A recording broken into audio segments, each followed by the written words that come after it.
कि आपने हिंदुओं स्टडी की नहीं की। बहुत परंतु ज्यादा कमी हो रही हो और पर, मुसलमानों की पर बहुत ज्यादा बढ़ रही हो।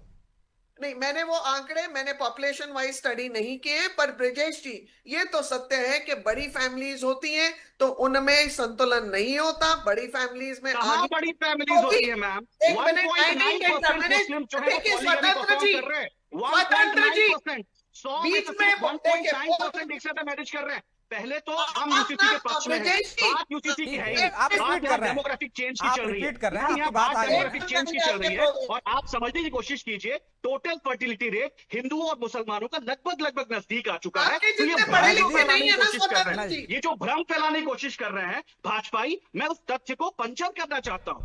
1.9% Muslims in this country are performing polygamy. Only अच्छा, पश्चिम बंगाल 1.9%, और and आसम their पे आपकी क्या fertility rate थ्योरी has है? reduced to 2.3%, पश्चिम which was Bengal once Assam पर क्या 4.4%. थ्योरी है आपकी? वो लोग गलत हैं जो कतार लगा के अब खड़े हैं बाहर जा रहे हैं, वो क्या है आपकी थ्योरी? चलो मैं आऊंगा, लौटूंगा आपके पास। आलोक जी, क्या दोनों ही राजनीतिक दल यूसीसी को लेकर अपने अपने वोट बैंक को साधने की कोशिश कर रहे हैं, या आपको भी लगता है कि इससे डेमोग्राफिक बदलाव हो रहा है, जनसंख्या में एक तरफ बेतहाशा वृद्धि हो रही है? विजय जी, दोनों ही राजनीतिक दल अपने अपने वोट बैंक को साध रहे हैं, इसमें दो मत नहीं है।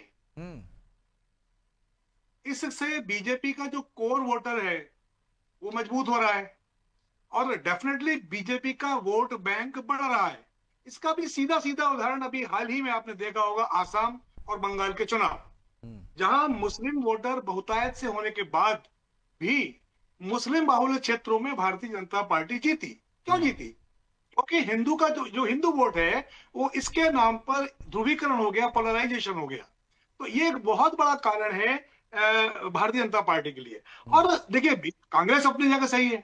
कांग्रेस का कोर वोटर कौन है ये तो सभी को पता है ना, उसको बताने की जरूरत नहीं है। तो कांग्रेस किसी ना किसी तरीके से अपने कोर वोटर के हित की रक्षा करने का प्रयास करेगी और वो कर रही है।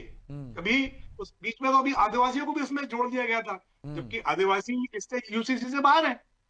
तो अब कांग्रेस के पास कोई चारा नहीं है कि वो अपने कोर वोटर की रक्षा नहीं करे। तो ये सही बात है, कांग्रेस अपनी जगह अपना काम कर रही है, भारतीय जनता पार्टी अपनी जगह अपना काम कर रही है। रहा सवाल डेमोग्राफिकल चेंज का, तो आसाम और बंगाल इसका सबसे बड़ा उदाहरण है। और इसका सबसे बड़ा उदाहरण है चिकन नेक। जो सबको पता है कि चिकन नेक में क्या होने वाला था या क्या होने जा रहा था, जिस प्रकार की रिपोर्ट्स आई थी। तो ये डेमोग्राफिकल चेंज आया तो है, इससे आप इनकार नहीं कर सकते।